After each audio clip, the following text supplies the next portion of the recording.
जालना जिले में अत्यधिक वर्षा के कारण फसलों को बड़े पैमाने पर नुकसान हुआ। इसलिए जिला में गीला अकाल घोषित करने की मांग करते हुए किसान गजानन उगले ने शहर के जिलाधिकारी कार्यालय के सामने अनशन शुरू कर दिया। 3 अक्टूबर को सांसद कल्याण काले ने अनशन स्थल पर पहुंचे। उन्होंने किसानों से बात की और उनके अनशन का समर्थन करते हुए उनकी मांगों पर अपनी सकारात्मक प्रतिक्रिया व्यक्त की। सांसद ने कहा कि अतिवृष्टि के कारण जमीन और फसलें बह गई, इसलिए बिना पंचनामा किए सभी किसानों को समान रूप से मुआवजा दिया जाना चाहिए। काले ने यह भी कहा है कि उगले सहित अन्य किसानों की मांगों को उनका पूरा समर्थन है। यदि सरकार इन मांगों को मानने में असक्षम होती है तो वे किसानों के साथ मिलकर सरकार पर उनकी मांगे मनवाने के लिए दबाव डालेंगे। आज जालना येथील आपल्या या जिल्हाधिकारी कार्यालयाच्या समोर गजानन उगले हे शेतकऱ्यांच्या वेगवेगळ्या मागण्यासाठी जालना जिल्हा ओला दुष्काळ घोषित करण्यासाठी ज्या जालना जिल्ह्यामध्ये पूर्ण संबंध जिल्ह्यात अतिवृष्टी झाली त्या संदर्भात शेतकऱ्याला मदत करावी अशा वेगवेगळ्या मागण्या घेऊन गेल्या अनेक दिवसांपासून त्यांनी अन्नत्याग आंदोलन अथवा आमरण उपोषण हे त्या शेतकऱ्यांच्यासाठी उभारलेलं आहे। त्यांचे सर्व सहकारी या ठिकाणी आले। मला निरोप लागला की त्या अशा शेतकऱ्यांच्या मागण्यासाठी इथं उपोषण करताय, म्हणून आम्ही जिल्हाधिकाऱ्यांना निवेदन देऊन इथे आलो आणि त्यांच्या आंदोलनाला आमचा पाठिंबा द्यावा, किंबहुना शेतकऱ्यांच्या आंदोलनाकरता आपण सगळेजण एका व्यासपीठावर यावं यासाठी मुद्दाम त्यांना पाठिंबा देण्यासाठी आलेलो आहे।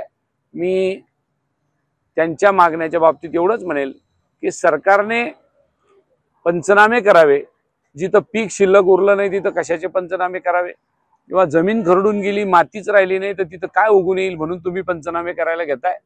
सरसकट ओला दुष्काळ जाहीर करावा। शेतकऱ्यांना एनडीआरएफ आणि एसडीआरएफ मध्ये जे पूर्वीचे नॉर्म्स आहे किंवा पूर्वीचे जे काही नियम आहे ते शिथिल करून जास्तीची मदत कशी करता येईल ती करावी। आणि गजानन उगले यांनी ज्या ज्या मागण्या केंद्र सरकारच्या संदर्भात आहे, राज्य सरकारच्या संदर्भात आहे, सध्याच्या ओला दुष्काळाच्या संदर्भात आहे, जिरायत आणि बागायताच्या संदर्भात आहे, अशा सगळ्या मागण्याला आमचा पाठिंबा आहे। याच्यासाठी खऱ्या अर्थाने आम्ही आज गजानन उगले यांना पाठिंबा देण्यासाठी इथे आलोय। आणि येणाऱ्या काळात सरकारने जर योग्य मदत केली नाही तर आम्ही सर्वजण एकत्र एका व्यासपीठावर येऊन सरकारला शेतकऱ्याला मदत देण्यासाठी भाग पाडू। धन्यवाद। आज जालना जिल्हा काँग्रेस कमिटीच्या वतीने प्रदेश काँग्रेस कमिटीचे अध्यक्ष सन्मान्य हर्षवर्धन सपकाळ साहेबांनी महाराष्ट्रभर आजच्या मितीला जिल्हा काँग्रेस कमिटीला धरणे आंदोलन करण्याचा आदेश दिला। जिल्हा काँग्रेसचे अध्यक्ष सन्माननीय राजाभाऊ देशमुख, राजेश राख आणि शहराध्यक्ष आतिक भाई यांनी आज चमनमध्ये धरणे आंदोलन केलं आणि त्या आंदोलनाच्या पार्श्वभूमीवर आज आम्ही सगळेजण जिल्हा काँग्रेस कमिटीच्या नेतृत्वाखाली जिल्हाधिकारी जालना यांना निवेदन द्यायला आलो। त्या निवेदनाच्या देण्याचा उद्देश असा आहे की शेतकरी पार या अतिवृष्टीने ओला दुष्काळाने मेटाकुटीला आलाय आणि किमान आता तरी सरकारने शेतकऱ्याचा अंत पाहू नये आणि अशा वेगवेगळ्या गोष्टी सांगू नये की काही अडीअडचणी कायदेशीर असल्या तरी आम्ही त्या बाजूला सारून शेतकऱ्याला मदत करू। हे आम्ही गेल्या 15 दिवसांनी रोज सरकारचं ऐकतोय। म्हणून आज जिल्हाधिकाऱ्यांना निवेदन द्यायला आलो की तात्काळ शेतकऱ्यांना पीक वाहून गेलं त्याला 50,000 रुपये द्या, त्याचबरोबर जमीन खरडून गेली त्याला 1 लाख रुपये द्या, तसेच फळबागेचे वेगळे पंचनामे करून बागायत पिकाला म्हणून फळबागेला वेगळी मदत करा आणि त्याचबरोबर ज्या विहिरी अतिवृष्टीमध्ये खचल्या त्या सगळ्या विहिरींना एनडीआरएफ मधून किंवा एसडीआरएफ मधून 5 लाख रुपये एका शेतकऱ्याला देण्यात यावे।